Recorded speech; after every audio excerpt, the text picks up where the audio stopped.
Hello hello and welcome to a new vlog on my YouTube channel. तुम्ही पोस्टपार्टमचे एवढे question विचारलेत that I had to get an expert.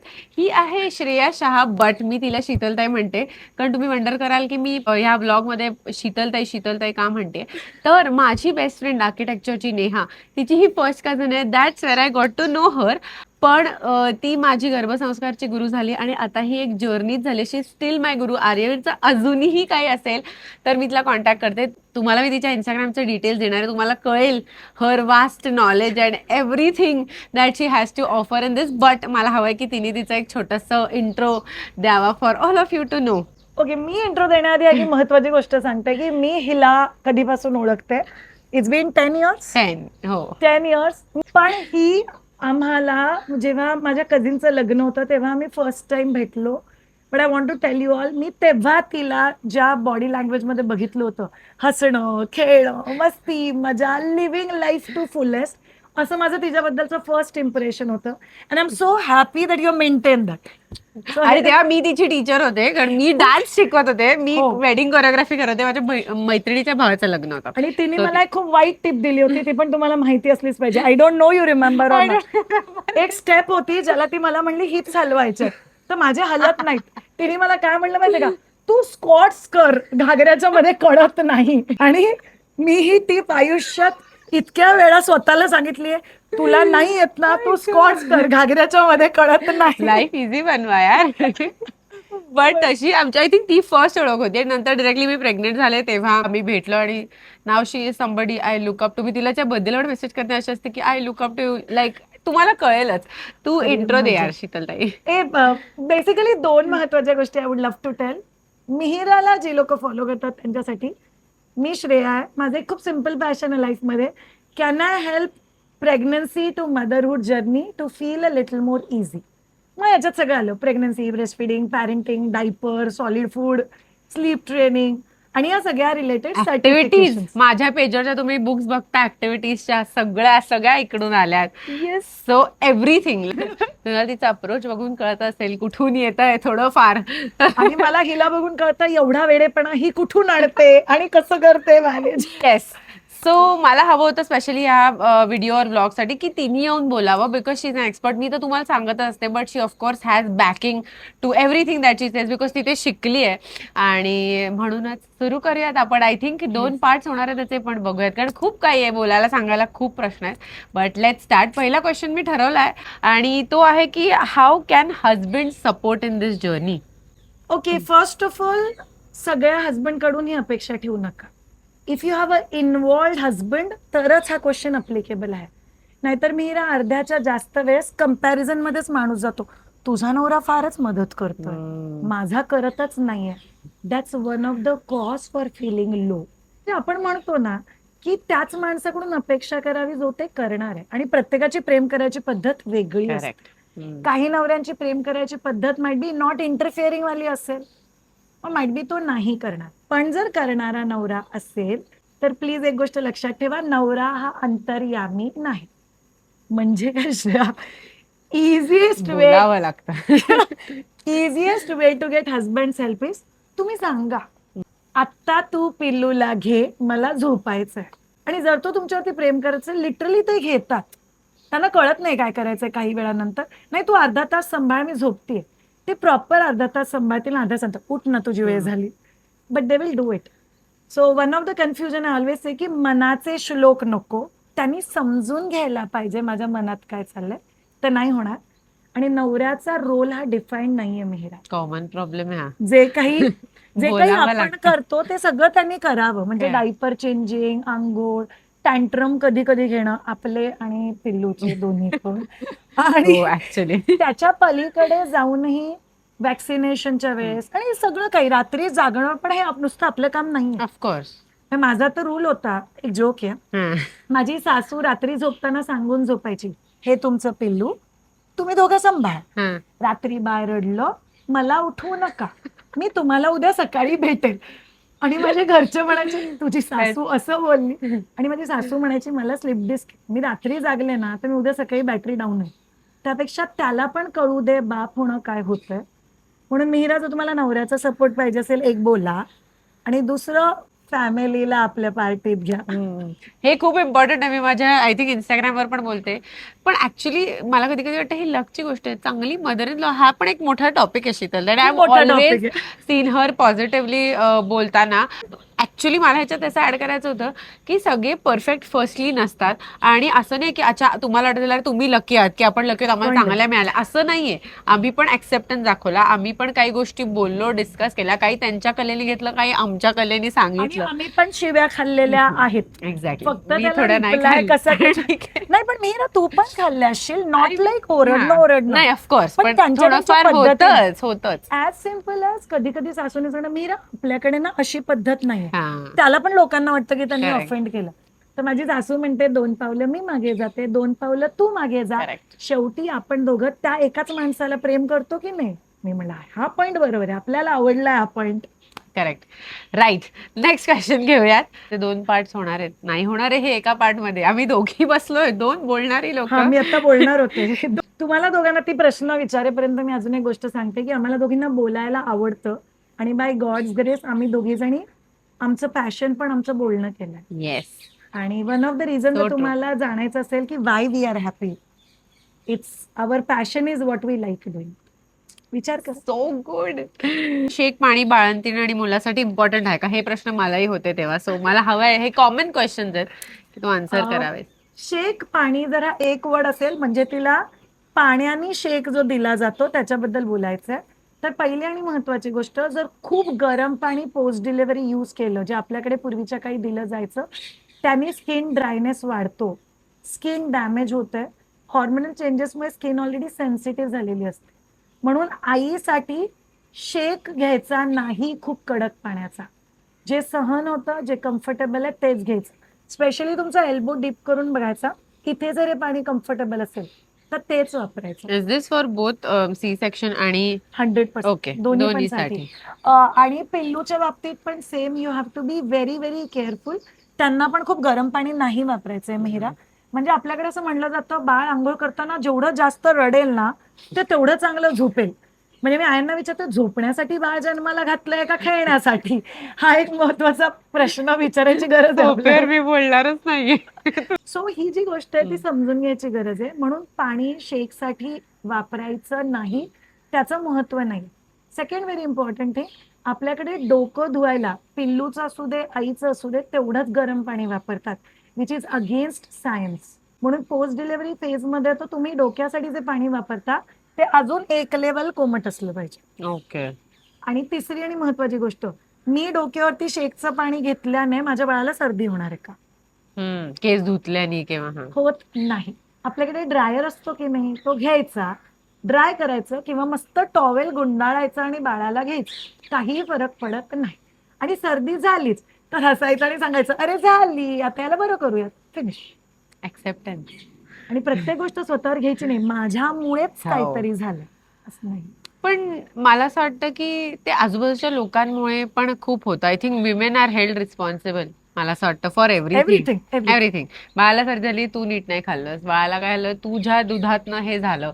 आणि हे मला पण सगळं माझ्या जर्नीमध्ये कळलं की हे नाही आहे ऍक्च्युली, फॅक्च्युअल नाही. माझी luckily my paediatrician was also very good, की त्यांनी मला सांगितलं की अच्छा त्याला हे होतंय का, ठीक आहे, तू अजून त्याला गॅस होतात का, तू अजून पाणीपुरी खा. म्हणजे शोधते की okay. So he was very good. आणि त्यांनी मला सायंटिफिकली पण समजवलं की how it is not factual. आणि म्हणून स्पेशली फॉर विमेन सगळं स्वतःवर घेऊ नका. You are not wholly and solely responsible. काही जे काय होतंय, जे होतंय ते नॅचरली ह्युमन आहे. पोटात होतं, बाहेर आलं तर काहीतरी तर वेगळं होणार ना. त्यामुळे क्रेविंग्स होणार आहे त्या लोकांना पाणीपुरी खायच्या. Let me explain. By the way, post delivery phase मध्ये ही जे पाणीपुरीचं बोलतीये ते पहिल्या 40 दिवसात नाही, त्याच्यानंतरच्या फेजचं ती बोलतीये. आणि दुसरी गोष्ट, घरी केलेलं एखादं असं जंक फूड किंवा हेल्दी सोर्सचं एखादं जंक फूड, ही बाई जाऊन 3 प्लेट पाणीपुरी नाही खाणार. पण मी खाल्लीच नाही ऍक्च्युली. मला म्हणायचं की असं एक्झाम्पल दिलं की तू खाऊ शकते, बाळाला सगळे गॅस डिरेक्टली नाही होणार आहे. So you can eat what ever you want, proportion में सब कुछ अच्छा है, आउट ऑफ प्रपोर्शन सगळं काही वाईट. करेक्ट. राईट. सो हे पण एक एक्सरसाइज रिलेटेड आहे, पण तरीही because this is pregnancy related, after delivery कधी वर्कआउट सुरू केला पाहिजे, when should you get back to exercising? कोणीही ओरडणार नाही. कोणालाही काही बोलायचं असेल तुम्ही कमेंटमध्ये लिहून कळवा, ही वाचेल ती त्याची उत्तर आहे. वर्कआउट त्या दिवशी सुरू होतो ज्या दिवशी डिलिव्हरी झाली. नॉर्मल डिलिव्हरीच्या केसमध्ये सेम डे, सीझरच्या केसमध्ये अगदीच खूप दुखत असेल तर दुसऱ्या दिवशी नाही तर त्याच दिवशी. Shreya, this is wrong. I work with hospital for 10 years आणि त्या 10 इयर्स मी सगळ्या बायकांना करवलंय. तुम्हाला इथे झालंय की नाही? मान हलवा, खांदे हलवा, रिस्ट हलवा, अँकल हलवा, जेंटल वॉक करा, हे पण व्यायाम आहेत. सो मेरा व्यायाम व्यायाम म्हणजे movement. Correct. Movement starts on the day of delivery. Correct. Workout starts after 40 days which is for strengthening.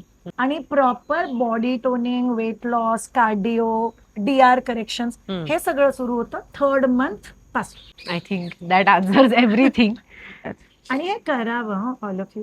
Me in fact मायदुजाचा एक 100 days वेट लॉस आणि फिटनेस प्रोग्राम आहे. त्याच्यात मी आज एक प्रश्न विचारला, that why do you want to do exercise after becoming a mother. आणि खूप साऱ्या मदर्सने काय लिहिलंय माहितीये, because I don't want to lose my self to becoming a mother. Correct. आणि म्हणून व्यायाम करा. बॉडीमध्ये एवढे चेंजेस होतात की आपण स्वतःला बघतो एक तर कॉन्फिडन्स, खूप गोष्टी अफेक्ट होतात त्यामुळे. आणि ऍक्च्युली प्रणित आणि माझ्या रिसेंट कार्टॉक्स मध्ये मी ह्याच्याबद्दलच बोललोय की माझा पर्पज काय आहे ऑफ वर्किंग आउट. आणि त्याच्यात मी असं म्हणले होते की मला आर्यवीर आत्ता लहान आहे, त्याच्याबरोबर स्पोर्ट्स खेळता आले पाहिजेत, activities. And I should never run out of energy. I should match up to at least till he is 10-15 years old पर्यंत मिनिमम. आणि तुम्ही लोकांनी रील मध्ये आर्यवीरला बघितलंय, he is 10 times more energy bomb. आणि लिटरली मी तुम्हाला सांगते, प्रेग्नन्सी मध्ये ह्या दोघांनी एफर्ट टाकले to have a child who is celebrative आणि लाईव्हली. येस. आणि ते पिल्लू एक्झॅक्टली तसंच झालाय तो, खरंय. सो मी ना तुझे हे प्रश्न विचारते, कित्येकही वेळा प्रत्येक प्रेग्नेंट लेडीला असं वाटत असतं माझं बाळ हसरं, एनर्जेटिक, आनंदी पाहिजे. पण नंतर जेव्हा पिल्लू ऍक्च्युली एनर्जेटिक असतं ते म्हणतात बहुत हायपर ऍक्टिव्ह बच्चा आहे. लेबल. हा, तो ती एनर्जी मॅनेजमेंट पण जर तुम्हाला करायची असेल ना, तर ही जे म्हणते ते महत्वाचं आहे. That fitness needs to be work. Yes. I am sorry but both the fronts, mental पण फिटनेस आणि फिजिकल पण फिट. करेक्ट. आणि बिकॉज आता आपण गर्भसंस्कार बद्दल बोललोय, मी शीतलताई बरोबरच गर्भसंस्कार केले आणि it was very very good. आणि आम्ही त्याच्यात खूप अफर्मेशन वगैरे बोलायचो. आणि मला जस्ट हवंय for you to like touch upon it की किती डिफरन्स आणि किती फरक पडतो हे जे आपण गर्भसंस्कार 9 months मध्ये करतो आणि त्याचे अफर्मेशन आणि जे तू ऍक्टिव्हिटीज घेते त्याचा केवढा इम्पॅक्ट आहे. एक सिम्पल गोष्ट सांगते. डोकं आहे, डोक्यात न्यूरॉन्स बनतात आणि त्या न्यूरॉन्स मध्ये इन्फॉर्मेशन आहे. एक इन्फॉर्मेशन जर तुम्ही पिल्लूला दिली, से एक्झाम्पल, पिल्लू तू खूप सेलिब्रेटिव्ह बाळ आहे, परत उद्या बोललं, परत परवा बोललं, परत तेरवा बोललो. आणि हे जेव्हा तुम्ही 9 महिने करता, मिहिरा बेबी बॉर्न होतो त्या बिलीफ सिस्टीम बरोबर की मी असाच आहे. Is it related. आता मला फार इंटरेस्ट आला याच्यात, कारण मी आता ते मॅनिफेस्टेशन, सबकॉन्शियस माइंड, तर त्याच्यात असंच आहे ना की तुम्ही सबकॉन्शियस माइंडला जेव्हा कन्व्हिन्स कराल एखादी गोष्ट खरी आहे ती खरी होते. So is it that we are doing with the baby? That much powerful. पण तुझं सबकॉन्शियस पण आणि पिल्लूचं सबकॉन्शियस पण. ओके. म्हणजे ओके मिहिरा, मी तुला सांगितलं तू ना मिहिरा वेडीच आहे, काय तुला कॉन्फिडन्सच नाही. मी आत्ता हे बोलले पॉडकास्ट मध्ये. मला सांग, तू आता डिप्रेशन मध्ये गेलीस? नाही. तुला काहीच नाही वाटलं? नाही, पण मी विचार करीन अबाउट इट की अरे असं का बोलली. हा, करेक्ट. पण तू डिप्रेशन मध्ये जाशील नाही. का नाही जाणार? बिकॉज समवेअर विदिन यू काय विचार करते तू स्वतःबद्दल? मला माहिती it's not true. That's her support. That's my self belief about my self. या. आणि एका आईला छोट्या मोठ्या दुसऱ्यांच्या कमेंट स्वतःवरती किंवा पिल्लूवरती फरक का पडतो? मिहिरा प्रेग्नन्सी पासून पडतो. अच्छा, मुलगा होणार आहे का? आई गं, तुझं तर वजनच नाही वाढलं, तू तर दिसतच नाही दिसत आहे. म्हणून गर्भसंस्कार is not only about affirmation. So ideally Mihira तू प्रश्न विचारलाय म्हणून 5 पिलर आहेत. आहार, आचार, विचार, व्यायाम, साधना. करेक्ट. या 5वरती काम करा.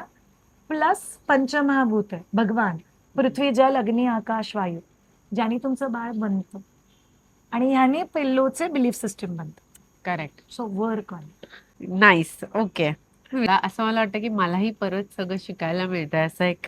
अच्छा, मला वाटलं तिला इच्छा होती की आता मला परत गर्भसंस्कार अटेंड करण्यासाठी काय करावं लागेल. इकडे एक क्वेश्चन आलाय, दुसरं बाळ कधीतरी नाही करायचं. आपल्याला सगळ्यांना माहिती आहे की नाही त्यासाठी तुम्ही काय करायला पाहिजे. So we all can motivate her. Let's not do that. Comments नका करू प्लीज. हा एक जेनेरिक खूप असा प्रश्न 2-3दा मी वाचला की when do you start feeling like your self again. Currently 1 year postpartum आहे ज्यांनी आता क्वेश्चन लिहिलाय, बट वरती पण 2-3 क्वेश्चन आहेत. व्हेरी ऑनेस्टली तुम्ही ज्या दिवशी एक्सेप्ट कराल दिस इज व्हॉट इज रियालिटी. कारण लोक काय करतात, मी लग्नाच्या आधीची स्वतःला मिस करतेय म्हणून लग्न एन्जॉय नाही करू शकत, किंवा मी पिल्लू व्हायच्या आधीची प्रेग्नन्सी मिस करतेय म्हणून मी आई पण एन्जॉय नाही करू शकत. सो ते एक्सेप्ट केलं ना Mihira, you will start enjoying right. Motherhood Correct. Basically. Second, तुम्ही स्वतःची डिस्कव्हरी करायला स्वतःसाठी काय महत्वाचं आहे त्याला वेळ द्या. लोक पिल्लू झोपलं की कपाट आवरतात.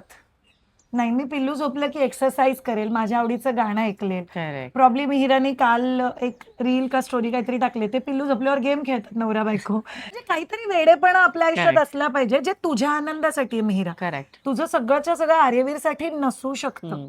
पण ना हे एकदम राईट आहे, but as a mom perspective म्हणजे मी Right. When I went through it honestly I started feeling like myself जेव्हा मी ब्रेस्ट फिडिंग थांबवलं. बिकॉज 2-3 रिझन्स होते त्याचे. ती म्हणली ते खूप इम्पॉर्टंट आहे की एक्सेप्ट करणं सिच्युएशन इज वन. पण असं होतं ना की जेव्हा तुम्ही त्याच्यात असता तेव्हा असं वाटतं सगळं आपल्यावर आहे, सगळं आपल्यावर, सगळी सगळं मीच जबाबदारी करतेय, माझ्यावर. सगळं मीच, बाकीच्यांचं आयुष्य पुढे चाललं. हा एक खूप कॉमन थॉट आहे की सगळे पुढे चाललेत, सगळे करिअरमध्ये पुढे चाललेत, सगळे लाईफमध्ये पुढे आले आणि मी तिथेच आहे, मी रोज उठते, फक्त फीड करते, मी हे करते ते करते. हे माझंही झालं. पण 18 महिने मी फीड केलं आणि आर्यवीरचं झोपायचं पण बरेच काय काय हे होते. सो जेव्हा मी ते बंद केलं, थांबवलं, 18 months was the right time to stop. आणि जेव्हा मी थांबवलं stop it very peacefully. Yes, तर त्याच्यावर पण मी येणार आहे, तो एक क्वेश्चन आहे नेक्स्ट. पण त्याच्यानंतर मी ऍक्च्युली विचार करायला लागले. ती म्हणली तसं प्रॉब्लेम असा होतो ना की आपण त्या पिरियडमध्ये हे करायचं असं होतं की मला करायला काय आवडतं आणि आपण ते करतच नाही. आणि छोट्या गोष्टी असतात, जसं की मी आज पण इंस्टाग्रामवर म्हणते चहा पिणं, शांत बसून without anybody in the room, just me may be एखादं पेज वाचणं बुकचं. हे पण इज व्हेरी डिफिकल्ट, बट मी करते आता. लाईक आय मेक शुअर की नाही, हा आर्यवीर आत नाही यायला पाहिजे, दिस इज माय टाइम. हे आपण ना त्या 18 महिन्यात 1 वर्षात विसरून जातो करणं स्वतःसाठी. जर ते आपण छोट्या छोट्या गोष्टी स्वतःसाठी केल्यानंतर आपल्याला वाटतं की हो नाही, मी माझं पण काहीतरी करते, ते मिस आउट होत असतं मेन. इनफॅक्ट मी तिसरा पॉईंट हाच सांगणार होते की मिहिरा, स्वतःला डिस्कव्हर करणं म्हणजे अख्खा दिवस फ्री नाही लागत Correct. कोणत्याही आईला. हो, तुला चहा प्यायला किती 5 मिनिटं का 10 मिनिटं? 5 मिनिटं. सो ती 24 तासातून फक्त 5 मिनिटं मागतीये स्वतःसाठी. बस ते मागायला शिका. सी, तिच्या घरात प्रणीत तिला कितीही प्रेम करू दे, जर तिने ठरवलं की नाही मला नाही प्यायचा चहा एकटीने, तुला कोणी स्वतःहून नाही सांगणार हा की मिहिरा तुझा एकटी चहा, बस. तू बस मिहिरा, असं नाही होणार. Of course. So you have to demand for it, ask for it and do whatever is needed. अगदी तुमच्या घरात मदत नसेल तर पिल्लू आंघोळीनंतर झोपतं ना, तेव्हा स्वतःसाठी 15 मिनिटं काढून काहीतरी छान करा. आणि मीरा, आपण एक ऍक्टिव्हिटी सांगतो व्हेरी अप्लिकेबल ओव्हर हिअर. जेव्हा आपण नवीन नवीन आई बनतो ना, सध्या लोक फोटोशूट करतात, हो, तर मी मदर्सना सांगते, दर महिन्याला एक फोटोशूट जर तुम्ही करणार असाल राईट. तर पहिले 20 दिवस न्यूजपेपर किंवा कार्डशीट घेऊन त्या फोटोशूटसाठी कटआउट करून स्वतःचे पेंटिंग्स तयार करा. Okay. You feel discovering again your self. Creativity येते, ते फ्रस्ट्रेशन निघून Correct. जातं. Mother feel I am doing something productive. Right. तर तसं काही विचार करा. अशा भरपूर आयडियाज आहेत, पण त्यापैकी ही एक आयडिया. परत I am going to repeat, nobody can make you happy, you have to be happy your self first, compulsory. तरच होऊ शकतं. आणि हे मी पण विसरलेले, मलाही वेळ लागला. तुम्ही पण ह्या फेजमध्ये असाल तर हे ऐकल्यावर I hope you try to make time for your self. आणि 5 मिनिटं असतील दिवसातले 15 पण वेळ काढा. That is important. अजून एक खूप इम्पॉर्टंट क्वेश्चन असा आहे की गिल्ट, मॉम गिल्ट. हा खूप महत्वाचा क्वेश्चन आहे. हा शीतलताईला पण खूप येतो, आय एम शुअर.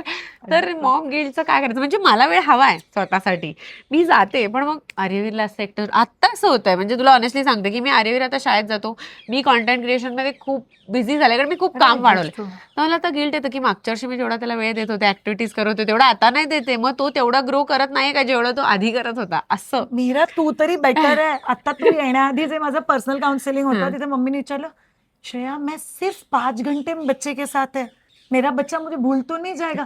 म्हणलं देवा, 5 तास खूप जास्त आहेत.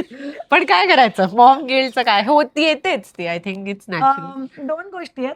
गिल्ट कधीही करंट सिच्युएशनमुळे होत नाही. गिल्ट युजली पास्ट किंवा फ्युचरचा विचार केल्यामुळे होतं. म्हणजे मी काल काय केलं होतं किंवा मग उद्या असं नाही झालं तर म्हणून गिल्ट येतं. म्हणून ऍज अ मदर प्रिफरेबली स्वतःला एक प्रश्न विचारायचा, एकच प्रश्न, मला आता जे बेस्ट शक्य होतं ते मी केलंय का? What is your answer to it? तुझं पिल्लू स्कूलला जातं किंवा तू कॉन्टेंट क्रिएशन करते तेव्हा तू त्याला निग्लेक्ट करून करते का तुला जे बेस्ट पॉसिबल होतं की त्याला डेडिकेट केलं किंवा त्याला एखाद्या क्लासला पाठवलं आणि then you try to manage? म्हणजे माझं ठरलेलं आहे की स्कूलला मीच सोडणार त्याला, स्विमिंगला त्याच्याबरोबर मी जाणार आणि मी पूलमध्ये उतरते, आय स्विम विथ हिम, आणि दुपारी झोपायच्या आधी एखादी एक ऍक्टिव्हिटी दिवसावर मी करणार personally. She got it. So so exactly हे करायचंय जर मम्मा गिल्ट नसेल तर. आता मी काय बोलते नीट ऐका. मिहिरानी 3 गोष्टी लिस्ट का केल्या? Because these 3 are most important for her from Aryaveer point of view. एक पेपर घ्या, त्याच्यावरती राईट साईडला अशा 3 गोष्टी लिहा. डोंट राईट मला से माझी मुलगी सिया, मला सियाला वेळ द्यायचा आहे. At least 30 minutes of play time with Siya लिहा तिथे. मग दिवसाच्या शेवटी जेव्हा तुम्ही तो 30 मिनिट्स दिलाय ना तेव्हा तुम्हाला सॅटिस्फॅक्शन वाटेल. आत्ता काय चाललंय, मला तिच्याबरोबर वेळ घालवायचा आहे, मग तुम्ही 4 तास घालवले तरी मला वाटतं बापरे खूप कमी आहे का? आणि मिहिरा, जर तू एका दिवशी त्याला स्कूलला सोडायला नाही गेली तर तुला खूप वाईट वाटेल, अरे यार आज मी मिस केलं यार, because that's in your important list. Correct. So 3 किंवा 5 गोष्टी तुमच्या Right. इम्पॉर्टंट लिस्ट मध्ये पाहिजेत. प्लीज त्या फक्त मुलाच्या बाबतीत नको. It can be my exercise 20 minutes, my meditation 5 मिनिटं, ऑर इदर अफर्मेशन्स. पिल्लू बरोबर टाइम 20 to 30 मिनिट्स, नवऱ्याबरोबर टाइम, टिक टक टक टक. त्याने गिल्ट कमी होतो. आणि गिल्ट फ्री जगायचंय का ते शक्य नाहीये. Don't get involve with that. फक्त त्याचं प्रोसेसिंग कमी करा. म्हणजे किती वेळ तुम्ही त्याच्यात विचार करण्यात घालवतापेक्षा म्हणजे सकाळी ही मुलगी शाळेत नाही सोडून आली आहे, रात्री पण ती नवऱ्यात सांगते बाप रे आज किती मोठं नुकसान त्यापेक्षा झालं. दुसरं काय करीन मी दिवसभरात इज इम्पॉर्टंट. की मी हे नाही केलं तर आता असं काय, आता मी इथे आलीये, मी नाहीये तर मग मी नंतर गेल्यावर मी काही नाही करणार, हा, मग तुला काय मी त्याला दंगा full करणार आहे वेळ त्याच्याबरोबर? देणार. हा करेक्ट.